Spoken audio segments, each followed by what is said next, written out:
ನಮಸ್ಕಾರ, ನೀವು ನೋಡ್ತಾ ಇರೋ ನಿಮ್ಮ ಕನ್ನಡ ನ್ಯೂಸ್. ನಾನು ಪ್ರಿಯಾ. ಮಹತ್ವದ ಸಭೆಯಲ್ಲಿ ಭಾಗವಹಿಸಿರ್ತಕ್ಕಂಥ ವಿಶೇಷವಾಗಿ ಬಿಜಾಪುರ ಜಿಲ್ಲೆ ಸೇರಿದಂತೆ ಕಿತ್ತೂರು ಕರ್ನಾಟಕಕ್ಕೆ ಸೇರತಕ್ಕಂಥ 7 ಜಿಲ್ಲೆಗಳಿಂದಲೂ ಕೂಡ ಜಿಲ್ಲಾಧ್ಯಕ್ಷರುಗಳು, ಜಿಲ್ಲೆಯ ಅನೇಕ ಜನ ಪದಾಧಿಕಾರಿಗಳು, ವಿಶೇಷವಾಗಿ ಇವತ್ತಿನ ಈ ಸಭೆಯ ಒಂದು ಪೂರ್ವ ತಯಾರಿಯ ಒಂದು ಹಿನ್ನೆಲೆಯಲ್ಲಿ ಬಹಳ ಅಚ್ಚುಕಟ್ಟಾಗಿ ಬಹಳ ಸಮಯವನ್ನ ಮೀಸಲಿಟ್ಟು ಎಲ್ಲ ನಾಯಕರು ಮಾತನಾಡಿರ್ತಕ್ಕಂಥ ಪ್ರತಿಯೊಂದು ಅಂಶವನ್ನು ಕೂಡ ಅತ್ಯಂತ ಗಂಭೀರವಾಗಿ ತಾವೆಲ್ಲರೂ ಕೂಡ ಪರಿಗಣಿಸಿದಿರಿ ಅಂತಕ್ಕಂಥದನ್ನ ಈ ಸಂದರ್ಭದಲ್ಲಿ ನಾನು ಭಾವಿಸ್ತಾ ಸಭೆಯ ಕೊನೆಯ ಕಾಲಘಟ್ಟಕ್ಕೆ ಬಂದು ನಿಂತಿದ್ದೇವೆ. ಈಗಾಗಲೇ ಸಮಯ ಹತ್ತಿರ 3:15 ಗಂಟೆ ದಾಟಿದೆ. ಆದರೂ ಕೂಡ ಸಭೆಯಲ್ಲಿ ಅತ್ಯಂತ ಶಿಸ್ತುಬದ್ಧವಾಗಿ ಪಕ್ಷದ ಮುಖಂಡರುಗಳು, ಪಕ್ಷದ ಕಾರ್ಯಕರ್ತರುಗಳು ತಾವೆಲ್ಲರೂ ಕೂಡ ಇವತ್ತು ಎಲ್ಲಾ ವಿಚಾರಗಳನ್ನು ಕೂಡ ಸಂಪೂರ್ಣವಾಗಿ ಗ್ರಹಿಕೆಯನ್ನ ಮಾಡಿ ಇದೇ ತಿಂಗಳು 27ನೇ ತಾರೀಕು ನಡೀತಾ ಇರತಕ್ಕಂಥ ರಜತ ಮಹೋತ್ಸವ ಅಂತ ಕರೀತಿರೋ 25ನೇ ವರ್ಷದ ಬೆಳ್ಳಿ ಹಬ್ಬ ಆಚರಣೆ ಅಂತ ಕರೀತಿರೋ ಅಥವಾ ಮುಂಬರ್ತಕ್ಕಂಥ ದಿನಮಾನಗಳಲ್ಲಿ ಈ ಒಂದು ಸಮಾವೇಶ ಕಾರ್ಯಕರ್ತರಿಗೆ ಒಂದು ಮೀಸಲಿಡಬೇಕು ಅಂತಕ್ಕಂಥ ಮೂಲ ಉದ್ದೇಶದಿಂದ ರಾಜ್ಯವ್ಯಾಪ್ತಿ ಈಗಾಗಲೇ ಮೊದಲನೇ ಜನತಾ ಸಮಾವೇಶ ಬಂದು ಹಾಸನ ಜಿಲ್ಲೆಯಲ್ಲಿ ನಡೆದಿರ್ತಕ್ಕಂಥ ಬಹುಶಃ ಇಡೀ ರಾಜ್ಯಾದ್ಯಂತ ಎಲ್ಲರೂ ಕೂಡ ನೋಡಿದ್ದಾರೆ. ತಾವುಗಳು ಕೂಡ ಅದನ್ನ ಕಣ್ಣಾರೆ ಕಂಡಿದ್ದೀರಾ ಅಂತಕ್ಕಂಥದ್ದು ನಾನು ಭಾವಿಸಿದ್ದೇನೆ. ಬಹುಶಃ ಹಾಸನ ಜಿಲ್ಲೆಯಲ್ಲಿ ನಡೆದಂತಹ ಒಂದು ಸಮಾವೇಶ ಇಡೀ ರಾಜ್ಯಕ್ಕೆ ಒಂದು ಸ್ಪಷ್ಟವಾದಂತ ಒಂದು ಸಂದೇಶ ಸಾರುವಂತಾಗಿತ್ತು. ಆ ಸಮಾವೇಶದಲ್ಲೇ ಹನುಮಂತಪ್ಪ ಮಾರುಮರದವರು ಬಹುಶಃ ಮಾತನಾಡಬೇಕಾದ್ರೆ ಹೇಳ್ತಾ ಇದ್ರು, ಸನ್ಮಾನ್ಯ ಕುಮಾರಣ್ಣ ಅವರು ಹಿಂದೆ 2ನೇ ರೋಡಲ್ಲಿ ಕೂತಿದ್ರು. ಸೋಮನ್ ಗೌಡರಿಗೆ ಕರೆದು ಅವರು ಮಾತನಾಡಬೇಕಾದ್ರೆ ಹೇಳ್ತಾ ಇದ್ರು, ಮುಂದಿನ ಸಮಾವೇಶ ಹಳೆ ಮೈಸೂರು ಪ್ರಾಂತ್ಯದಲ್ಲ, ಕಿತ್ತೂರು ಕರ್ನಾಟಕದಲ್ಲಿ ಜನತಾದಳ ಪಕ್ಷ ಅತ್ಯಂತ ಅಲ್ಪಾವಧಿಯ ಆಡಳಿತದಲ್ಲಿ ಇದ್ದಂತ ಸಂದರ್ಭದಲ್ಲಿಯೂ ಕೂಡ ವಿಶೇಷವಾಗಿ ಸನ್ಮಾನ್ಯ ದೇವೇಗೌಡರು ಸಾಹೇಬರು ಪ್ರಧಾನಮಂತ್ರಿಗಳಾದಂತಹ ಸಂದರ್ಭದಲ್ಲಿ ನೀರಾವರಿ ವಿಚಾರವಾಗಿ ಈ ಭಾಗಕ್ಕೆ ಕೊಟ್ಟಿರ್ತಕ್ಕಂಥ ಕೊಡುಗೆ ಬಹುಶಃ ಸೂರ್ಯ ಚಂದ್ರ ಇರ್ತಕ್ಕಂಥದ್ದು ಎಷ್ಟು ಸತ್ಯವೋ, ಯಾರು ಕೂಡ ಈ ಭಾಗದಲ್ಲಿ ರೈತರಾಗಲಿ ಅಥವಾ ಇವತ್ತು ನೀರಿನ ಮೇಲೆ ತಾವೆಲ್ಲರೂ ಅವಲಂಬಿತರಾಗಿ ಏನು ಬದುಕ್ತಾ ಇದ್ದೀರಿ, ನಿಮ್ಮೆಲ್ಲರ ಬಾಳನ್ನ ಹಸನಗೊಳಿಸ್ತಕ್ಕಂಥದಕ್ಕೆ ದೇವೇಗೌಡರು ಸಾಹೇಬರು ತಗೊಂಡಂತ ಒಂದು ತೀರ್ಮಾನ ಬಹುಶಃ ಅತ್ಯಂತ ಐತಿಹಾಸಿಕ ಅಂತಕ್ಕಂಥದ್ದು ನಮ್ಮೆಲ್ಲರಿಗೂ ಗೊತ್ತಿರ್ತಕ್ಕಂಥ ವಿಚಾರ. ಇಂಥ ಒಂದು ಪುಣ್ಯ ಸ್ಥಳದಲ್ಲಿ ಬಿಜಾಪುರ ಜಿಲ್ಲೆಯನ್ನೇ ಆಯ್ಕೆ ಮಾಡಿ, ಯಾಕಂದ್ರೆ ಬಹಳ ಜನಕ್ಕೆ ಒಂದು ತಪ್ಪು ಕಲ್ಪನೆ ಇದೆ. ನಾನು ಮಾಧ್ಯಮದಲ್ಲಿ ಇವತ್ತು ಮಾಧ್ಯಮದ ಸ್ನೇಹಿತರು ಕೂಡ ಮಾತನಾಡಬೇಕಾದ್ರೆ ಅಂಕಿಅಂಶಗಳನ್ನ ಮುಂದಿಟ್ಟು ಮಾತನಾಡಿದೆ. ಯಾಕಂದ್ರೆ ಅಂಕಿಅಂಶಗಳನ್ನ ಯಾರು ಕೂಡ ಸುಳ್ಳು ಮಾಡ್ಲಿಕ್ಕೆ ಆಗೋದಿಲ್ಲ. ಇರ್ತಕ್ಕಂಥ ವಾಸ್ತವಾಂಶ ಯಾರು ಕೂಡ ಅಳಿಸ್ಲಿಕ್ಕೆ ಆಗೋದಿಲ್ಲ. ಬಹಳ ಜನ ಅನ್ಕೊಂಡಿದ್ದಾರೆ ಅಥವಾ ಬಹಳ ಜನ ಬಿಂಬಿಸಿದ್ದಾರೆ, ಜನತಾದಳ ಪಕ್ಷ ಅಂದ್ರೆ ಕೇವಲ ಹಳೆ ಮೈಸೂರು ಪ್ರಾಂತ್ಯಕ್ಕೆ ಸೀಮಿತವಾಗಿರ್ತಕ್ಕಂಥ ಪಕ್ಷ ಅಂತ. ಆದ್ರೆ ಅದು ಕಲ್ಯಾಣ ಕರ್ನಾಟಕ ಇರ್ಬೋದು, ಕಿತ್ತೂರು ಕರ್ನಾಟಕ ಇರ್ಬೋದು, ಮಧ್ಯ ಕರ್ನಾಟಕ ಇರ್ಬೋದು, ಉತ್ತರ ಕನ್ನಡ ಸೇರಿದಂತೆ ಹಲವಾರು ಪ್ರಾಂತ್ಯಗಳಲ್ಲಿ ಜನತಾದಳ ಪಕ್ಷ ತನ್ನದಾದಂತಹ ಒಂದು ಪ್ರಾಬಲ್ಯ ಹೊಂದಿದೆ ಅಂತಕ್ಕಂಥದ್ದು ಬಹುಶಃ ಅದು ಅನೇಕ ಚುನಾವಣೆಗಳಲ್ಲಿ ನಿಮ್ಮಂತ ಪುಣ್ಯಾತ್ಮ ಮುಖಂಡಗಳು ಕಾರ್ಯಕರ್ತ ಬಂಧುಗಳು ಪದೇ ಪದೇ ಅದನ್ನ ಸಾಬೀತನ್ನ ಮಾಡಿದ್ದೀರಿ. ಬಹುಶಃ 27ನೇ ತಾರೀಕು ನಡೀತಾ ಇರತಕ್ಕಂತ ಈ ಬೃಹತ್ ಸಮಾವೇಶ ಏನಿದೆ ಇಡೀ ರಾಜ್ಯಕ್ಕೆ, ಹಳೆ ಮೈಸೂರು ಪ್ರಾಂತ್ಯಕ್ಕೆ ಜನತಾದಳ ಪಕ್ಷ ಸೀಮಿತವಾಗಿಲ್ಲ. ಕಿತ್ತೂರು ಕರ್ನಾಟಕದಲ್ಲಿಯೂ ಕೂಡ ಜನತಾದಳ ಪಕ್ಷದ ಕಾರ್ಯಕರ್ತರುಗಳು, ಮುಖಂಡರುಗಳು, ನಾಯಕರುಗಳು ಅತ್ಯಂತ ಬಲಿಷ್ಠವಾಗಿ ಪಕ್ಷವನ್ನ ಕಟ್ಟಬೆಳೆಸಿದ್ದಾರೆ. ಮುಂದೆಯೂ ಕೂಡ ಈಗೇನು 25 ವರ್ಷ ಪಕ್ಷ ಪೂರೈಸಿದೆ. ಬಹುಶಃ ಕರ್ನಾಟಕ ರಾಜ್ಯದಲ್ಲಿ ಒಂದು ಪ್ರಾದೇಶಿಕ ಪಕ್ಷವನ್ನ ಕಟ್ಟಿ 25 ಪೂರೈಸಿರ್ತಕ್ಕಂಥದ್ದು ಬಹುಶಃ ಇದಕ್ಕಿಂತ ಒಂದು ದೊಡ್ಡ ಇತಿಹಾಸ ಮತ್ತೊಂದಿಲ್ಲ. ಯಾಕೆಂದ್ರೆ ಬಹಳ ಜನ ನೀವು ನೋಡಿದ್ದೀರಿ, ಆಯಾ ರಾಜಕಾರಣದ ಸನ್ನಿವೇಶದಲ್ಲಿ, ಆಯಾ ರಾಜಕಾರಣದ ಕಾಲಘಟ್ಟದಲ್ಲಿ ತಮ್ಮ ಸ್ವಾರ್ಥಕ್ಕೋಸ್ಕರ ಪಕ್ಷವನ್ನ ಕಟ್ಟಿದ್ದಾರೆ. ಆದ್ರೆ ಆ ಪಕ್ಷಗಳು ಕೇವಲ ಒಂದು ಚುನಾವಣೆಗೋ ಅಥವಾ ಚುನಾವಣೆನೇ ಎದುರಿಸ್ತೀರ ಆ ಪಕ್ಷಗಳು ಮುಳುಗಡೆ ಆಗಿರ್ತಕ್ಕಂಥದ್ದನ್ನ ನೋಡಿದ್ದೇವೆ. ಇಲ್ಲಿ ನಮಗೆ ಇರ್ತಕ್ಕಂಥದ್ದು 2 ರಾಷ್ಟ್ರೀಯ ಪಕ್ಷಗಳು. ಕರ್ನಾಟಕ ರಾಜ್ಯದಲ್ಲಿ ಇವತ್ತು ನಾವು ಭಾರತೀಯ ಜನತಾ ಪಾರ್ಟಿಯ ಜೊತೆಯಲ್ಲಿ ಕಳೆದ ಲೋಕಸಭಾ ಚುನಾವಣೆ ಸಂದರ್ಭದಲ್ಲಿ ಒಂದು ಮಿತ್ರತ್ವವನ್ನು ಬೆಳೆಸಿದ್ದೇವೆ. NDA ಮಿತ್ರಕೂಟದಲ್ಲಿ ನಮ್ಮ ಶಕ್ತಿಯನ್ನು ಅವರಿಗೆ ದಾರಿ ಎರೆದಿದ್ದೇವೆ, ಅವರ ಶಕ್ತಿಯು ಕೂಡ ನಮಗೆ ದಾರಿ ಎರೆದಿದ್ದಾರೆ. ನಾನು ಇಲ್ಲ ಅಂತ ಹೇಳಿದ್ದೀನಿ. ಆದ್ರೆ ಇವೆರಡು ರಾಷ್ಟ್ರೀಯ ಪಕ್ಷಗಳನ್ನ ವಿರುದ್ಧವಾಗಿ ಇವತ್ತು ಒಂದು ಪ್ರಾದೇಶಿಕ ಪಕ್ಷವನ್ನ ಕಟ್ಟಿ ಬೆಳೆಸಿರ್ತಕ್ಕಂಥದ್ದು ಬಹುಶಃ ಇದು ಸನ್ಮಾನ್ಯ ದೇವೇಗೌಡರು ಸಾಹೇಬರು, ಸನ್ಮಾನ್ಯ ಕುಮಾರಣ್ಣ ಅವರ ಒಂದು ಹೋರಾಟ ಏನಿದೆ ಆ ಹೋರಾಟಕ್ಕೆ ಪ್ರತಿಫಲವಾಗಿ ಅವರಿಗೆ ಬೆನ್ನಿಗೆ ಬೆನ್ನು ಕೊಟ್ಕೊಂಡು ನಿರಂತರವಾಗಿ ನೀವು ಎಷ್ಟೇ ಕಷ್ಟ ಬರಲಿ, ಏನೇ ಆಗಲಿ ಜೊತೆಯಲ್ಲಿ ನಿಂತು ನಾವು ಪಕ್ಷ ಕಟ್ತೇವೆ ಅಂತಕ್ಕಂಥ ದೃಢ ಸಂಕಲ್ಪದೊಂದಿಗೆ ಪಕ್ಷವನ್ನ ಕಟ್ಟಿ ಬೆಳೆಸಿದ್ದೀರಿ. ಬಹುಶಃ 27ನೇ ತಾರೀಕಿನ ಸಮಾವೇಶ ಇಡೀ ರಾಜ್ಯದಲ್ಲಿ ಹಾಸನ ಜಿಲ್ಲೆಯ ಬಗ್ಗೆ ಇವತ್ತೇ ಚರ್ಚೆ ಮಾಡ್ತಾ ಇದ್ದಾರೆ. ಬಹುಶಃ ಹಾಸನ ಜಿಲ್ಲೆಯನ್ನ ಮರೆತು ಅದನ್ನ ಬದಿಗಿಟ್ಟು ಬಿಜಾಪುರ ಜಿಲ್ಲೆ ಸೇರಿದಂತೆ ಮಿಕ್ಕಂತ 7 ಜಿಲ್ಲೆಗಳಲ್ಲಿ ಸಂಪೂರ್ಣ ಕಿತ್ತೂರು ಕರ್ನಾಟಕ ಭಾಗದಿಂದ ಇವತ್ತು ಎಲ್ಲರೂ ಕೂಡ ತಾವು ಇಲ್ಲಿ ವೇದಿಕೆ ಮುಂಭಾಗದಲ್ಲಿ ವೇದಿಕೆ ಮೇಲೆ ಕೂತಿರ್ತಕ್ಕಂಥವರು ತಯಾರಿಯಾಗಿ ಬಂದಿದ್ದೀರಿ. ಬಹುಶಃ ನಿಮ್ಮಲ್ಲಿ ಇರ್ತಕ್ಕಂಥ ಒಂದು ಹುರುಪೇರಿದೆ. ಬಹಳ ಜನ ಇವತ್ತು ನಮ್ಮ ಬೆಳಗಾಂನಿಂದ ಇರ್ಬೋದು, ಧಾರವಾಡದಿಂದ ಇರ್ಬೋದು, ಹುಬ್ಳಿಯಿಂದ ಇರ್ಬೋದು, ಅನೇಕ ಜಿಲ್ಲೆಗಳಿಂದ ಬಂದಿರತಕ್ಕಂಥವರು ಬಹಳ ಉತ್ಸಾಹತೆಯಿಂದ, ಹಾವೇರಿಯಿಂದ ಇರ್ಬೋದು, ಮಂಜುನಾಥ್ ಅವರು ಜಿಲ್ಲಾಧ್ಯಕ್ಷರು ಬಂದಿದ್ದಾರೆ. ಬಹಳ ಅತ್ಯಂತ ಉತ್ಸಾಹತೆಯಿಂದ ನಾವು ಕೂಡ ಎಷ್ಟೇ ದೂರ ಆಗಲಿ ನಾವು ಕೂಡ ಈ ಒಂದು ಸಮಾವೇಶದಲ್ಲಿ ಭಾಗವಹಿಸಿ ಸಮಾವೇಶವನ್ನ ಯಶಸ್ವಿಗೊಳಿಸತಕ್ಕಂಥ ನಿಟ್ಟಿನಲ್ಲಿ ನಾವೆಲ್ಲರೂ ಕೂಡ ಪ್ರಾಮಾಣಿಕವಾಗಿ 27ನೇ ತಾರೀಕಿನ ಆ ಒಂದು ಸಮಾವೇಶವನ್ನ ಸನ್ಮಾನ್ಯ ದೇವೇಗೌಡರು ಸಾಹೇಬರಿಗೆ, ಕುಮಾರಣ್ಣ ಅವರಿಗೆ ಅರ್ಪಿಸ್ತೇವೆ ಅಂತಕ್ಕಂಥ ಒಂದು ಶಪಥವನ್ನ ತೆಗೆದುಕೊಂಡಿರ್ತಕ್ಕಂಥದ್ದು ಬಹುಶಃ ಈ ಸಂದರ್ಭದಲ್ಲಿ ನಿಮ್ಮೆಲ್ಲರಿಗೂ ಕೂಡ ನಾನು ಚಿರುಣೆ ಮತ್ತೆ ಅಭಿನಂದನೆಗಳನ್ನ ಸಲ್ಲಿಸಲಿಕ್ಕೆ ಇಷ್ಟಪಡ್ತೇನೆ. ರಾಜಕಾರಣ ಮಾತನಾಡತಕ್ಕಂಥ ವೇದಿಕೆ 27ನೇ ತಾರೀಕು ನಮ್ಮ ಕಣ್ಮುಂದೆ ಬರಲಿದೆ. ಅವತ್ತು ಸಾಕಷ್ಟು ವಿಚಾರಗಳ ಬಗ್ಗೆ ಪ್ರಸ್ತಾವನೆ ಮಾಡ್ತೇನೆ. ಆದ್ರೆ ಒಂದು ನಾನು ಇವತ್ತಿನ ಈ ಒಂದು ಕಾರ್ಯಕ್ರಮದಲ್ಲಿ ಗಮನಿಸಿರ್ತಕ್ಕಂಥ ಒಂದು ಅಂಶ, ಬಹುಶಃ ಬಿಜಾಪುರ ಜಿಲ್ಲೆಯಲ್ಲಿ ಇವತ್ತು ಒಗ್ಗಟ್ಟಿನ ಮಾತುಗಳು, ನಾವೆಲ್ಲರೂ ಒಟ್ಟಾಗೆ ಹೋಗಬೇಕು. ಸಣ್ಣ ಪುಟ್ಟ ಏನಾದ್ರೂ ವೈಮನಸ್ಸುಗಳಿತ್ತು ಅಥವಾ ಏನಾದ್ರೂ ಸಣ್ಣ ಪುಟ್ಟ ಮನಸ್ಸುಗಳಲ್ಲಿ ಭಿನ್ನಾಭಿಪ್ರಾಯಗಳಿದ್ರು ಅವೆಲ್ಲವನ್ನ ಬದಿಗಿಟ್ಟು ಪಕ್ಷಕ್ಕೋಸ್ಕರ ನಾವೆಲ್ಲರೂ ಕೂಡ ಜೊತೆಗೂಡಿ ಹೋಗ್ತೇವೆ. ಜನತಾದಳ ಪಕ್ಷವನ್ನ ಮತ್ತೊಮ್ಮೆ 2028ರಲ್ಲಿ ಅಧಿಕಾರಕ್ಕೆ ತಗೊಂಡು ಬರ್ತಕ್ಕಂಥದ್ದಷ್ಟೇ ಅಲ್ಲ, ಸನ್ಮಾನ್ಯ ಕುಮಾರಣ್ಣ ಅವರಂತ ನಾಯಕನನ್ನ ಇವತ್ತು 9,000 ಕಿಲೋಮೀಟರ್ 52 ಕ್ಷೇತ್ರಗಳ ಪ್ರವಾಸ ಮಾಡಿದ್ದೇನೆ.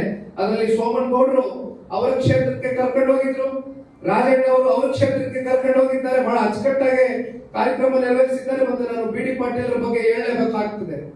BD ಪಾಟೀಲ್ರು ಆರ್ಥಿಕವಾಗಿ ಹಿಂದುಳಿದಿರ್ಬೋದು, ಆದ್ರೆ ಅವ್ರಿಗಿರ್ತಕ್ಕಂಥ ಜನಬೆಂಬಲ, ಅವ್ರ ಪರವಾಗಿ ಜನ ಯಾವ ರೀತಿ ಪ್ರೀತಿಸ್ತಾರೆ ಅಂತಕ್ಕಂಥದ್ದು ಬಹುಶಃ ನಾನು ಬಹಳ ಹತ್ತಿರದಿಂದ ನೋಡ್ತಾ ಇದ್ದೇನೆ. ಇಂಥ ವ್ಯಕ್ತಿಗಳು ಮುಂದೊಂದು ದಿನ ಜನತಾದಳ ಪಕ್ಷದಿಂದ ಇಂಡಿ ವಿಧಾನಸಭಾ ಕ್ಷೇತ್ರದಲ್ಲಿ ಆರ್ಥಿಕವಾಗಿ ಏನೇ ಇರಬಹುದು ಆ ಹೊರೆಯನ್ನ ಜನತಾದಳ ಪಕ್ಷ ಹೊರುತ್ತೆ. ಇಂಥ ನಾಯಕರುಗಳು ಮುಂದೆ ಬರಬೇಕು. BD ಪಾಟೀಲ್ ಶಾಸಕರಾಗಬೇಕು. ಮತ್ತೆ ನಾಮಕರಣದ ನಿಕಟಪೂರ್ವ ಶಾಸಕರಾಗಿರ್ತಕ್ಕಂಥ ಚವ್ಹಾಣ್ ಅವರು ಕೂಡ ಬಹಳ ಒಳ್ಳೆಯ ಕೆಲಸ ಕಾರ್ಯಗಳು ಅವರ ಕ್ಷೇತ್ರದಲ್ಲಿ, ಅವರ ಕ್ಷೇತ್ರದ ಸರ್ವತೋಮುಖ ಅಭಿವೃದ್ಧಿಗೆ ಪ್ರಾಮಾಣಿಕವಾಗಿ ಕೆಲಸ ಮಾಡಿದ್ದಾರೆ. ಅನಿರೀಕ್ಷಿತ ಕಾಲಘಟ್ಟದಲ್ಲಿ ಚುನಾವಣೆಗಳಲ್ಲಿ ಏಳು ಬೀಳುಗಳಾಗ್ತದೆ. ಅದರ ಚುನಾವಣೆಯಲ್ಲಿ ಸೋತಿದ್ದೀವಿ ಅಂತ ಮಾತ್ರಕ್ಕೆ ಮನೆಯಲ್ಲಿ ಕೂತ್ರೆ ಬಹುಶಃ ಅದಕ್ಕಿಂತ ದೊಡ್ಡ ಸೋಲು ಇನ್ನೊಂದು ಆಗ್ಲಿಕ್ಕಿಲ್ಲ. ಹಾಗಾಗಿ ಪ್ರಜಾಪ್ರಭುತ್ವ ಅಂತಕ್ಕಂಥದ್ದು ಬಹುಶಃ ಎಲ್ಲರಿಗೂ ಒಂದು ಅವಕಾಶಗಳು ಕಲ್ಪಿಸುತ್ತೆ. ಅದೇ ಪ್ರಜಾಪ್ರಭುತ್ವದ ಒಂದು ಸುಂದರವಾದಂತ ಒಂದು ವ್ಯವಸ್ಥೆ. ಹಾಗಾಗಿ ನನಗೆ ಸಂಪೂರ್ಣ ವಿಶ್ವಾಸ ಇದೆ, ನಾಗಠಾಣದಿಂದಲೂ ಕೂಡ ಚವ್ಹಾಣ್ ರವರು ಮತ್ತೆ ಬಹಳ ದೊಡ್ಡ ಬಹುಮತದಿಂದ ಗೆದ್ದು ಬರ್ತಾರೆ, ಆರಿಸಿ ಬರ್ತಾರೆ. ಅದಕ್ಕೆ ನಾವೆಲ್ಲರೂ ಕೂಡ ಶ್ರಮ ವಹಿಸ್ತೀರಾ ಅಂತಕ್ಕಂಥದ್ದನ್ನ ಈ ಸಂದರ್ಭದಲ್ಲಿ ಭಾವಿಸಿದ್ದೇನೆ.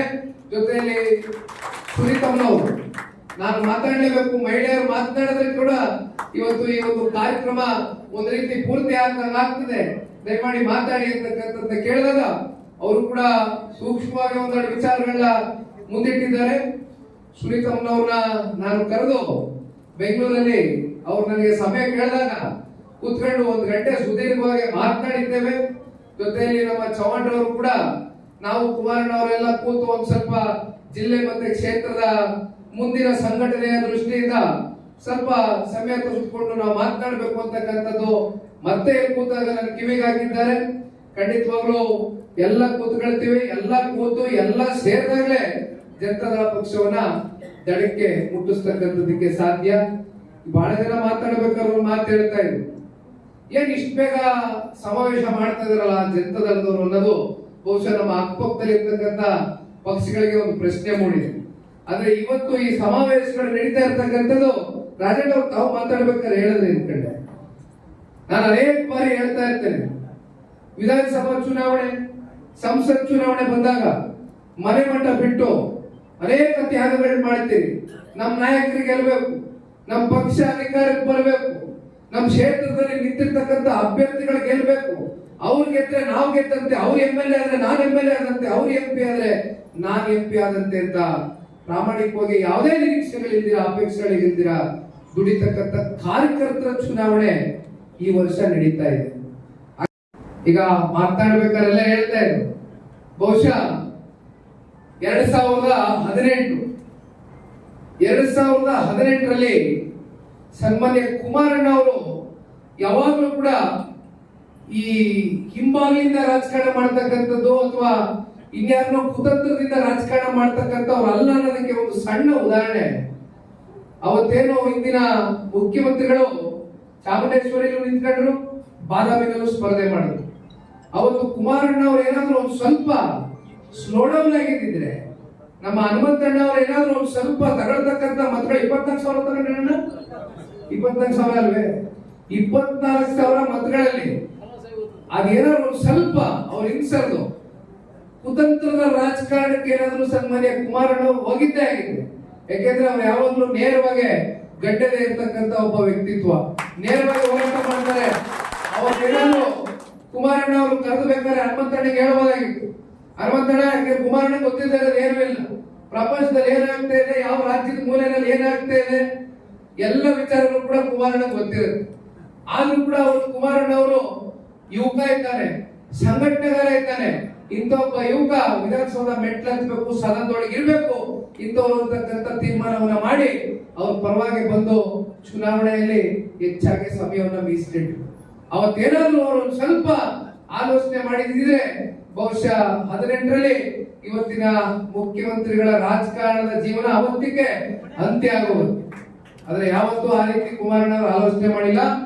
ಈಗಲೂ ನಾನು ಹೇಳ್ತೇನೆ, ಬಹುಶಃ ಇಲ್ಲಿ ನಾನೇನಾದ್ರೂ ಬಹಳ ಗಟ್ಟಿಯಾಗಿ ಮಾತನಾಡ್ಬಿಟ್ರೆ ಇಲ್ಲಿ ಇರ್ತಕ್ಕಂಥ ವಿಡಿಯೋಗಳು ಅಕ್ಕಪಕ್ಕ ಎಲ್ಲೆಲ್ಲೋ ಹರಿದಾಡ್ತವೆ. ಯಾಕೆಂದ್ರೆ ಮೊನ್ನೆ ನಾನು ನಮ್ಮ ಮಂಡ್ಯ ಜಿಲ್ಲೆ KR ತಾಲೂಕು ಹೋಗಿದ್ದೆ. ಅಲ್ಲಿ ಹೋದಾಗ ನಾನು ಒಂದು ಮಾತು ಹೇಳಿದೆ, ಆ ವಿಡಿಯೋನು ಕೂಡ ಇದೆ. ನಾನೇನ್ ಹೇಳಿದೆ, ಅಲ್ಲಿ ನಮ್ಮ ಶಾಸಕರು ಗೆದ್ದಿದ್ದಾರೆ, ಮೊದಲನೇ ಬಾರಿ ಆಯ್ಕೆ ಆಗಿದ್ದಾರೆ, ಆ ಕ್ಷೇತ್ರ ಗೊಂದಲ ಇತ್ತು. ಆ ಗೊಂದಲ ನಿವಾರಣೆ ಮಾಡ್ತಕ್ಕಂಥದಕ್ಕೆ ಕೂರಿಸಿ ನಿವಾರಣೆ ಮಾಡಿ ಅವ್ರಿಗೆ ಟಿಕೆಟ್ ಕೊಟ್ಟಂತದ್ದಾಯ್ತು. ಅಂತ ಒಬ್ಬ ವ್ಯಕ್ತಿನ ನಾವು ಮಾತಾಡ್ಬೇಕಾದ್ರೆ ಜನ ನಿನ್ನ ಪ್ರೀತಿ ವಿಶ್ವಾಸದಿಂದ ಮತ ಹಾಕಿ ಗೆಲ್ಸೋನೆ ಮಂಜಣ್ಣ, ಅವ್ರ ಪ್ರೀತಿ ವಿಶ್ವಾಸ ಉಳಿಸ್ಕೋ, ಯಾವತ್ತೂ ಕೂಡ ಅವ್ರ ಪ್ರೀತಿ ವಿಶ್ವಾಸಕ್ಕೆ ಮಸಿ ಬಳಿತಕ್ಕಂಥ ಕೆಲಸ ಮಾಡೋದು ಬೇಡ. ಮುಂದೊಂದು ದಿನ ನೀನು ಆರಿಸಿ ಬರ್ತಕ್ಕಂಥದಕ್ಕೆ ನೀನು ಜನಗಳ ಮಧ್ಯೆ ಇರು ಅಂತಕ್ಕಂಥದ್ದು ಹೇಳ್ತಾ ಇದ್ದಂಗೆ ಶುರು ಆಯ್ತು. ನಿಖಿಲ್ ಕುಮಾರಸ್ವಾಮಿ ಘೋಷಣೆ ಮಾಡ್ಬಿಟ್ಟ ಅಂತ. ಇದು ಘೋಷಣೆ ಮಾಡದ ಜನ ನೀನ್ ಗೆಲ್ಸೋರ ಕಡೆಯ ಜನಗಳ ಮಧ್ಯೆ ಇರು, ಮತ್ತೆ ಆರ್ಸ್ ಬರಕ್ಕೆ ಏನ್ ಮಾಡ್ಬೇಕು ಮಾಡುವಂತ. ಹಂಗಾಗಿ ಈ ಜಾಸ್ತಿ ಹೆಚ್ಚಿಗೆ ಮಾತಾಡೋದು ಬೇಡ, ಸ್ವಲ್ಪ ಬಾಯಿ ಬೀಗ ಹಾಕೊಂಡ್ಬಿಡುವ ಒಂದಷ್ಟು ವಿಚಾರದಲ್ಲಿ. ನಾನು ಸ್ವಲ್ಪ ಸೂಕ್ಷ್ಮವಾಗಿ ಮಾತಾಡ್ಬೇಕಾದ್ರೆ ಅದು ಕೂಡ ಏನ್ ಮಾಡಕ್ ಆಗಲ್ಲ ಇರ್ತದೆ. ಅದಕ್ಕೆ ಇವಾಗ ಹೇಳಿದೆ, ಫ್ಲೈಟ್ ಹತ್ಕೊಂಡಿದೀವಿ, ಜನ ತುಂಬ್ಕೊಂಡ್ಬಿಟ್ಟವ್ರೆ, ಫ್ಲೈಟ್ ಅಳ್ಳಾಡ್ತಾ ಐತೆ ಅಂದ್ಬಿಟ್ಟು ಫ್ಲೈಟ್ ಇಳಿಯಕ್ಕಾಗಲ್ಲ, ಅದು ಹೋಗ್ಬಿಟ್ಟು ವಾಪಸ್ ಇಳಿಸಕ್ಕಾಗಲ್ಲ. ಆ ಕ್ಯಾಪ್ಟನ್ ಕೋ ಕ್ಯಾಪ್ಟನ್ ಯಾರೋ ಓಡಿಸ್ತಾರಲ್ಲ, ಪೈಲಟ್ ನಂಬೇಕು, ಅವರೇ ವರಿಷ್ಠರು, ಪೈಲಟ್ಟೇ ವರಿಷ್ಠರು, ಕರ್ಕೊಂಡು ಹೋಗಿ ದಡ ಮುಟ್ಟಿಸ್ತಾರೆ. ಅಲ್ಲಿವರೆಗೆ ಏನ್ ಮಾಡಕ್ ಆಗಲ್ಲ. 4-5 ಜನ ಅಳ್ಳಾಡ್ತಾ ಇದ್ದೆ ಫ್ಲೈಟ್ ಅಂತ ಹೇಳ್ತಾರೆ, ಏನ್ ಮಾಡಕ್ ಆಗಲ್ಲ. ಬಿಗಿಯ ಕುರ್ಚಿಗಳು ಕುಟ್ಕೊಂಡ್ರಪ್ಪ, ನಿಮ್ಗೂ ಕುರ್ಚಿ ಬರ್ತದೆ, ನಿಮ್ಗೂ ಸಿಗುತ್ತೆ ಒಂದಿನ ಕುರ್ಚಿ ಅಂತ ಹೇಳಿ ಪೈಲಟ್ ಕೂರಿಸ್ತಾರೆ ಮಾತಾಡಿ. ಹಂಗಿದೆ ಇವಾಗ ವಾತಾವರಣ. ಹಾಗಾಗಿ ನೀವು ಇಲ್ಲಿ ಬಹಳ ಜನ ಸೇರಿದಿರಲ್ಲ, ಇನ್ನು ನಿಮ್ ಸಮಯ ತಗೊಳಕ್ ಹೋಗೋದಿಲ್ಲ ನಾನು, ಯಾಕಂದ್ರೆ ಮತ್ತೆ ಸ್ಥಳ ವೀಕ್ಷಣೆ ಮಾಡ್ಬೇಕಾಗಿದೆ. ಕುಮಾರಣ್ಣ ಅವ್ರು ಇಲ್ಲಿ ಬರ್ಲಿಲ್ಲ ಅಂದ್ರು 24 ಗಂಟೆ ಅಲ್ಲಿ ರಾಜಣ್ಣನ್ ಒಂದ್ ಕಡೆ ಫೋನು, ಚವ್ಹಾಣ್ರವ್ರಿಗೆ ಒಂದ್ ಕಡೆ ಫೋನು, ನಮ್ಮ ಹನುಮಂತಪ್ಪನ ಒಂದ್ ಕಡೆ ಫೋನು, ಸೋಮಣ್ಣ ಗೌಡ್ರಿಗೆ ಫೋನು, ಪಾಟೀಲ್ರಿಗೆ ಫೋನು, ಎಲ್ರಿಗೂ ಫೋನ್ ತಿರುಗಿಸ್ತಾ ಇರ್ತಾರೆ. ಕುತ್ಕೊಂಡವ್ರಿಗೆ ಚಿಂತೆ, 27ಕ್ಕೆ ಏಕಾದಶಿ ಸಮಾವೇಶ. ಈಗ ಅಕ್ಕ ಇಲ್ಲಿ ಕುಂತವ್ರೆ, ಜನರೊಂದಿಗೆ ಯಾವ್ದು ಮಾಡು, ನಿಮ್ಮ ಜನತಾ ಜಲಧಾರೆ ಕಾರ್ಯಕ್ರಮ ಬಹಳ ಯಶಸ್ವಿಯಾಗಿ ಕಾರ್ಯಕ್ರಮ ಆಗಿತ್ತು ಅಂತಕ್ಕಂಥದ್ದು ನೀವೆಲ್ಲ ಸ್ಮರಿಸ್ಕೊಳ್ತಾ ಇದ್ರಿ. ದಯವಿಟ್ಟು ನಿಮ್ ಜವಾಬ್ದಾರಿ ಹೆಚ್ಚಿದೆ. ಹೆಣ್ಮಕ್ಳನ್ನ ತಾವೆಲ್ಲರೂ ಇನ್ನೂ ಹೆಚ್ಚಿನ ಸಂಖ್ಯೆಯಲ್ಲಿ ಇಲ್ಲೇ ಕೂತವ್ರೆ. ಚವ್ಹಾಣ್ರು ಯಜಮಾನರಿಂದ ನಾವು ಮಾತಾಡಲ್ಲ, ಮನೇಲಿ ಒಬ್ಬರೇ ಮಾತಾಡ್ಲಿ ಅಂದ್ರು. ಆದ್ರೂ ಹೆಣ್ಮಕ್ಳು ಸ್ಟ್ರಾಂಗ್ 51% ಅವರೇ ಜನಸಂಖ್ಯೆಯಿಂದ ಮಾತಾಡ್ಲಿ ಅಂತ ಕೊಟ್ಟಿದ್ವಿ. ದಯಮಾಡಿ ತಾಯಿ ಸ್ವಲ್ಪ ಹೆಚ್ಚಿನ ಜವಾಬ್ದಾರಿ ತಗೊಂಡು 33% ಅದು ದೇವೇಗೌಡರು ಕಂಡಂತ ಕನಸು ನಮ್ಮ ಪ್ರಧಾನಮಂತ್ರಿಗಳು ನನ್ಸು ಮಾಡ್ತಾ ಇದ್ದಾರೆ. 33% ಬಂದ್ರೆ ಆಮೇಲೆ ನಾವೆಲ್ಲ ಕುರ್ಚಿ ಹುಡುಕ್ಬೇಕು, ಸೀಟ್ ಹುಡುಕ್ಬೇಕು. ನೋಡಿ, ಸ್ಥಳೀಯ ಚುನಾವಣೆಯಲ್ಲೂ ಕೂಡ ದೇವೇಗೌಡರು ಸಾಹೇಬರು ತಗೊಂಡಂತ ತೀರ್ಮಾನ ಅವತ್ತಿಗೆ ಅವರೆಷ್ಟು ಹೆಣ್ಮಕ್ಳ ಮೇಲೆ ಕಾಳಜಿ ಇಟ್ಟಿದ್ರು ಅಂತ. ಯಾಕಂದ್ರೆ ಇವತ್ತು ಜಗತ್ತು ಬಹಳ ಮುಂದುವರೆದಿದೆ, ವಿಜ್ಞಾನ ಇವೆಲ್ಲವೂ ಕೂಡ ಬಹಳ ವೇಗದಲ್ಲಿ ಸಾಗ್ತಾ ಇದೆ, ಟೆಕ್ನಾಲಜಿ. ಆದ್ರೆ ಅವತ್ತೇ ದೇವೇಗೌಡರು ಸಾಹೇಬರು ಬಹುಶಃ ಅವತ್ತೆಲ್ಲ ಹೆಣ್ಮಕ್ಳು ಮನೆಯಲ್ಲಿ ಸೌಟಿಡಿ ಅಂತ ಬಿಟ್ರೆ ಬಹುಶಃ ಇನ್ನೇನೋ ಹೆಣ್ಮಕ್ಳಿಗೆ ಪೆನ್ನು ಪೇಪರ್ ಯಾವ್ದೋ ಕೊಡ್ತಾ ಇರ್ಲಿಲ್ಲ. ಆದ್ರೆ ಅವತ್ತೇ ದೇವೇಗೌಡರು ಹೆಣ್ಮಕ್ಳ ಬಗ್ಗೆ ಯೋಚನೆ ಮಾಡಿ, ಹೆಣ್ಮಕ್ಳು ಕೂಡ ಬರ್ಬೇಕು, ರಾಜಕಾರಣಕ್ಕೆ ಬರ್ಬೇಕು, ಸಮಾಜ ಒಂದು ಪರಿವರ್ತನೆ ಆಗ್ಬೇಕು, ಬದಲಾವಣೆ ಆಗ್ಬೇಕು ಅಂದ್ರೆ ಹೆಣ್ಮಕ್ಳು ಬರ್ಲಿ ಅಂತ ಅವತ್ತು ಸ್ಥಳೀಯ ಚುನಾವಣೆಗಳನ್ನ ಮೀಸಲಾತಿ ಕೊಟ್ಟು. ಇವೆಲ್ಲ ಒಂದು ಇತಿಹಾಸ ಇದೆ ಈ ಪಕ್ಷಕ್ಕೆ. ಇಂಥ ವಿಚಾರಗಳನ್ನ ಬಹುಶಃ ಇಂಥ ವಿಚಾರಗಳು ಸಾಕಷ್ಟಿದೆ ಮಾತನಾಡೋದಕ್ಕೆ. ಅದಕ್ಕೆ 27ನೇ ತಾರೀಕಿನ ನಾನು ಹೇಳ್ತಕ್ಕಂಥದ್ದು, ಯಾರು ಕೂಡ ನಾವೆಲ್ಲ ದೂರದಿಂದಿದ್ದೇವೆ, ದೂರದ ಜಿಲ್ಲೆಗಳು, ನಮಗೆ ಏನು ಹೆಚ್ಚು ಜವಾಬ್ದಾರಿ ಇಲ್ಲ ಅಂತಕ್ಕಂಥದ್ದು ಯಾರು ಭಾವಿಸೋದ್ ಬೇಡ. ದಯಮಾಡಿ ನೀವೆಲ್ಲ ತಾಲೂಕುವಾರು ಹೋಗ್ತಾ ಇದೀನಿ ಅಂತ ಹೇಳಿದ್ವಿ, ನೀವೆಲ್ಲ ಜವಾಬ್ದಾರಿಗಳನ್ನ ತಗೊಳ್ಳಿ. ಯಾಕೆಂದ್ರೆ ಇವತ್ತು ನಾವು ವಿಧಾನಸಭಾ ಚುನಾವಣೆಗೂ ಸಂಸತ್ ಚುನಾವಣೆಗೂ ಸಮಾವೇಶ ಮಾಡ್ತಾ ಇರ್ತಕ್ಕಂಥದ್ದೆಲ್ಲ ಜಿಲ್ಲಾ ಪಂಚಾಯತಿ, ತಾಲೂಕ್ ಪಂಚಾಯತಿ, ನಗರಸಭೆನೋ, ಪುರಸಭೆನೋ, ಪಟ್ಟಣ ಪಂಚಾಯತಿನೋ ಯಾವುದೇ ಚುನಾವಣೆಗಳಿರಲಿ, ಜನತಾದಳ ಪಕ್ಷ ಅಂದ್ರೆ ಕಾರ್ಯಕರ್ತರ ಪಕ್ಷ. ಬಹುಶಃ ಇಲ್ಲಿ ಇರ್ತಕ್ಕಂಥ ಕಾರ್ಯಕರ್ತರುಗಳು ಎರಡೂ ರಾಷ್ಟ್ರೀಯ ಪಕ್ಷಗಳಲ್ಲಿ ದುರ್ಬಿನ್ನ ಕುಡುಕಿದ್ರು ಕೂಡ ಸಿಗ್ಲಿಕ್ಕಿಲ್ಲ ಅಂತಕ್ಕಂಥದ್ದು ಅನೇಕ ಜನ ರಾಷ್ಟ್ರೀಯ ಪಕ್ಷಗಳ ಕೆಲವೊಂದಷ್ಟು ಸಂದರ್ಭದಲ್ಲಿ ಕೂತು ಚರ್ಚೆ ಮಾಡಬೇಕಾದ್ರೆ ಹೇಳ್ತಾ ಇರ್ತಾರೆ. ಯಾಕೆಂದ್ರೆ ಜನತಾದಳ ಪಕ್ಷದ ಕಾರ್ಯಕರ್ತರು ಒಂದ್ ರೀತಿ ಯೋಧರಿದ್ದಾಗೆ, ಸೈನಿಕರಿದ್ದಾಗೆ. ಅದನ್ನ ನಾವು ನೋಡಿದ್ದೇವೆ. ಏನು ಮನಸ್ಸಿನಲ್ಲಿ ಅಪೇಕ್ಷೆಗಳು ಇಟ್ಕೊಳ್ದಿರಾ, ನಮ್ ದೇವೇಗೌಡರು ಕಟ್ಟಿರ್ತಕ್ಕಂಥ ಪಕ್ಷ, ನಮ್ ಕುಮಾರಣ್ಣ ಕಟ್ಟಿರ್ತಕ್ಕಂಥ ಪಕ್ಷ, ಯಾಗಾದ್ರೂ ಮಾಡಿ ನಮ್ಮ ಪ್ರಾದೇಶಿಕ ಪಕ್ಷ ಉಳಿಸ್ಬೇಕು, ಬೆಳೆಸ್ಬೇಕು, ಹರಿಸ್ಬೇಕು ಅಂತ ಪ್ರತಿನಿತ್ಯ ಹೋರಾಟ ಮಾಡ್ತಕ್ಕಂಥ ನಿಮ್ಗಳಿಗೆ ಇವತ್ತು ಪಕ್ಷ ಕುರ್ಚಿ, ಜಿಲ್ಲಾ ಪಂಚಾಯತಿ ಇರ್ಬೋದು, ತಾಲೂಕು ಪಂಚಾಯತಿ ಇರ್ಬೋದು. ದಯಮಾಡಿ ನಾನೊಂದು ಮಾತನ್ನ ಹೇಳ್ತೇನೆ, ದಯಮಾಡಿ ನಿಖಿಲ್ ಕುಮಾರಸ್ವಾಮಿ ಉಪಯೋಗ ಮಾಡ್ಕೊಳ್ಳಿ. ನಾನು ಹಳೆ ಮೈಸೂರು ಪ್ರಾಂತ್ಯಕ್ಕೆ ಸೀಮಿತ ಮಾಡಬೇಡ್ರಿ. ನಿಮ್ ಜೊತೆ ಬರ್ತೀನಿ, ನಿಮ್ ಕಡೆ ಸುತ್ತ ನಾನು ಒಬ್ಬ ಇದ್ದೇನೆ. ಯಾಕಂದ್ರೆ ಬಹಳ ಜನ ಹೇಳ್ತಾರೆ ನನಗೆ, ನೀವು ಹಳೆ ಮೈಸೂರೇ ಜಾಸ್ತಿ ಓಡಾಡ್ತೀರಿ, ಯಾಕೆ ಕಲ್ಯಾಣ ಕರ್ನಾಟಕಕ್ಕೆ, ಕಿತ್ತೂರು ಕರ್ನಾಟಕಕ್ಕೆ ಹೆಚ್ಚು ಬರ್ಲಿಕ್ಕಿಲ್ಲ ನೀವು ಅಂತ. ದಯಮಾಡಿ ಮಾಡಕ್ ಹೋಗ್ಬೇಡಿ. ನಾವಿದೀವಿ ನಿಮ್ ಜೊತೆ, ಯುವಕರು ನಾವೆಲ್ಲ. ಹೇಳಿ, ಬಹಳ ಜನ ಹಿರಿಯರಿದ್ದೀರಿ, ಬಹಳ ಜನ ಕಿರಿಯರು ಮುಂದೆ ಚುನಾವಣೆಗಳಲ್ಲಿ ಸ್ಪರ್ಧೆ ಮಾಡಬೇಕಾಗಿದೆ. ಯಾಕೆಂದ್ರೆ ನನಗೆ ಮೊನ್ನೆ ಒಂದು ಸಂವಾದ ಕಾರ್ಯಕ್ರಮಕ್ಕೆ ಹೋಗಿದ್ದೆ, ಅಲ್ಲಿ ಒಂದು ದೃಶ್ಯ ಮಾಧ್ಯಮದಲ್ಲಿ ನನಗೊಂದು ಪ್ರಶ್ನೆ ಮಾಡಿದ್ರು. ಯುವಕರನ್ನ ಯಾವ ರೀತಿ ನೀವು ನಿಮ್ಮ ಪಕ್ಷಕ್ಕೆ ಕರೆತರಬೇಕು ಅಂತ ತೀರ್ಮಾನ ಮಾಡಿದಿರಿ? ಯುವಕರಿಗೆ ರಾಜಕಾರಣದ ಹಿನ್ನೆಲೆ ಇಲ್ಲದೆ ಹೋದಾಗ ಅವ್ರು ಹೇಗೆ ಇವತ್ತು ರಾಜಕಾರಣಕ್ಕೆ ಬರ್ತಾರೆ ಅಂತಕ್ಕಂಥ ಪ್ರಶ್ನೆ ಕೇಳಿದಾಗ ನಾನು ಒಂದು ಮಾತನ್ನ ಹೇಳಿದೆ. ನೋಡಿ, ಇವತ್ತು ಯಾವುದೇ ಸರ್ಕಾರಗಳಿರಲಿ, ನಾನು ಆ ಸರ್ಕಾರ ಈ ಸರ್ಕಾರ ಅಂತ ಹೇಳಿಕ್ ಹೋಗೋದಿಲ್ಲ. ಸ್ಥಳೀಯ ಚುನಾವಣೆಗಳು ಆಯಾ ಸಮಯಕ್ಕೆ ಕಾಲಘಟ್ಟಕ್ಕೆ ಆದಂತ ಸಂದರ್ಭದಲ್ಲಿ ಹೊಸ ಹೊಸ ಆಲೋಚನೆಗಳು, ಹೊಸ ಹೊಸ ಚೈತನ್ಯವನ್ನ ಇಟ್ಕೊಂಡಿರ್ತಕ್ಕಂಥ ಯುವಕರುಗಳು ಬರ್ತಕ್ಕಂಥದಕ್ಕೆ ಅವಕಾಶ ಆಗ್ತದೆ. ದೇವೇಗೌಡರು ಸಾಹೇಬರು ಒಂದೇ ಸಲ ಏನು ಶಾಸಕ ಸ್ಥಾನಕ್ಕೆ ಏರಲಿಲ್ಲ. ಅವರು ತಳಮಟ್ಟದಿಂದ ಒಬ್ಬ ಸಣ್ಣ ರೈತನ ಮಗ, ರೈತರ ಒಂದು ಕುಟುಂಬದಲ್ಲಿ ಹುಟ್ಟಂತ ದೇವೇಗೌಡರು ಸಾಹೇಬರು 62ರಲ್ಲಿ ಕಾಂಗ್ರೆಸ್ನವರು ಒಂದು ಟಿಕೆಟ್ ಕೊಡಬೇಕಾಗಿತ್ತು. ಕಾಂಗ್ರೆಸ್ನವರು ಟಿಕೆಟ್ ಕೊಡ್ಲಿಕ್ಕಿಲ್ಲ. ಕೊನೆಗೆ ಇಂಡಿಪೆಂಡೆಂಟ್ ನಿಂತ್ಕೊತಾರೆ ದೇವೇಗೌಡರು ಸಾಹೇಬರು ಇಂಡಿಪೆಂಡೆಂಟ್ ನಿಂತ್ಕೊಳ್ಳೋದಕ್ಕೆ ಆ ಕ್ಷೇತ್ರದ ಜನತೆ ದೇವೇಗೌಡರು ಸಾಹೇಬರು ಏನು 27-26 ವಯಸ್ಸಿನ ದೇವೇಗೌಡರು ಸಾಹೇಬರು ಇರ್ತಾರೆ, ಅವ್ರು ಯಾವ ರೀತಿ ಅವರ ಜೊತೆಯಲ್ಲಿ ನಿಂತು ಹೋರಾಟವನ್ನ ಮಾಡಿರ್ತಾರೆ. ನಿಮ್ಗೆ ಟಿಕೆಟ್ ಒಂದು ಪಕ್ಷ ಕೊಡ್ಲಿಲ್ಲ ಅಂದ್ರೂ ಚಿಂತೆ ಇಲ್ಲ, ನಾವು ನಿಮ್ಮನ್ನು ಗೆಲ್ಲಿಸಿ ಆರಿಸಿ ಕಳಿಸ್ತೀವಿ, ನೀವು ಸ್ವತಂತ್ರವಾಗಿ ಅರ್ಜಿ ಹಾಕಿ ಅಂತ ಹೇಳಿ ಧೈರ್ಯ ತುಂಬುತ್ತಾರೆ. ಆ ರೀತಿ ಮುಂದೆ ಹೊಸ ಹೊಸ ಯುವಕರುಗಳು ರಾಜಕಾರಣಕ್ಕೆ ಬರಬೇಕು.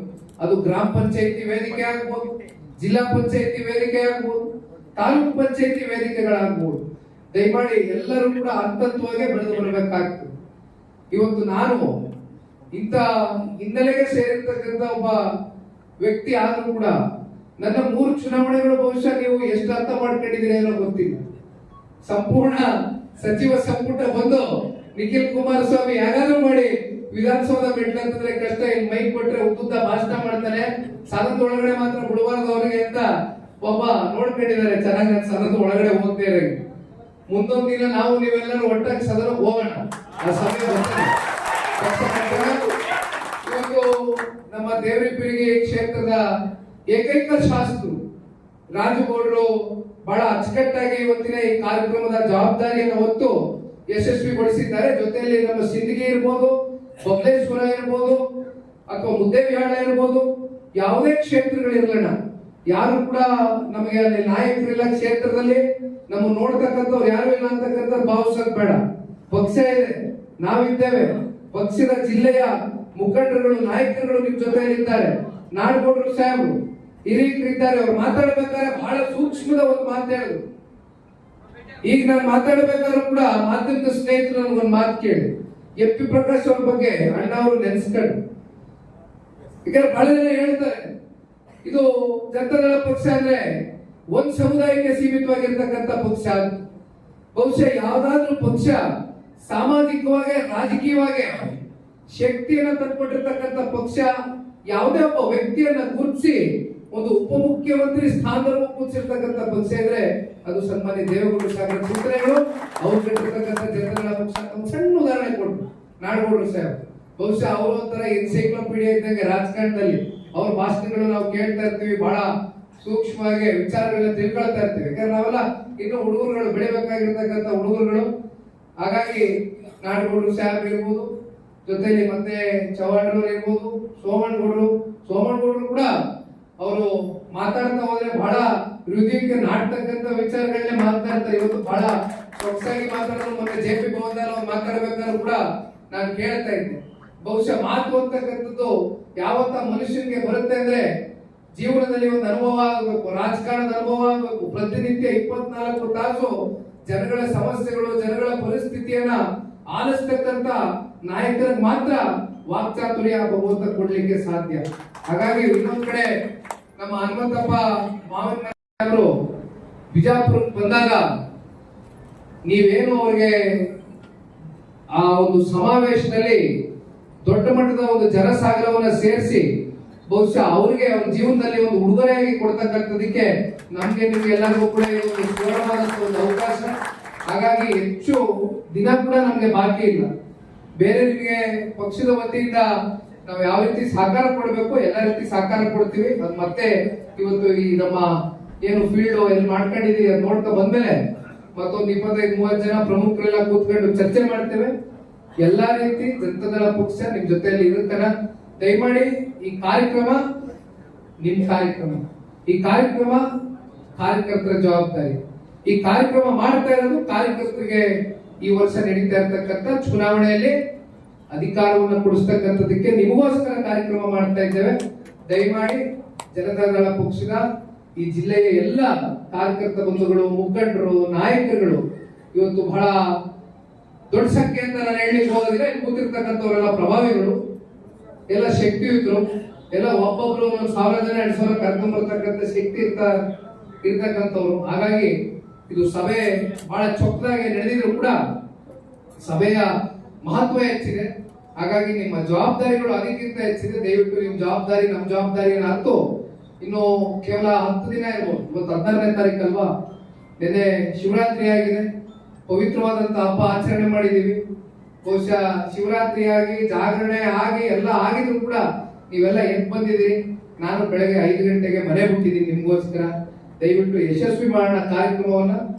ಜೊತೆಯಲ್ಲಿ ಊಟದ ವ್ಯವಸ್ಥೆ ಕೆಳಗಡೆ ರಾಜಣ್ಣ ಅವರು ಮತ್ತೆ ಇರ್ತಕ್ಕಂಥ ನಾಯಕರುಗಳೆಲ್ಲ ಮಾಡಿದ್ದೀರಿ. ಹಾಗಾಗಿ ನಿಮ್ ಜೊತೆ ನಾನು ಬಂದು ಊಟ ಮಾಡಿ ಮತ್ತೆ ಸ್ವಲ್ಪ ಸ್ಥಳ ವೀಕ್ಷಣೆಗೆ ಹೋಗ್ತೇವೆ. 4 ಗಂಟೆ ಆಗಿದೆ. ನೀವೆಲ್ಲರಿಗೂ ಒಳ್ಳೇದಾಗಿ ಒಳ್ಳೇದ್ ಮಾಡಲಿ. ಜೈ ಜೈ.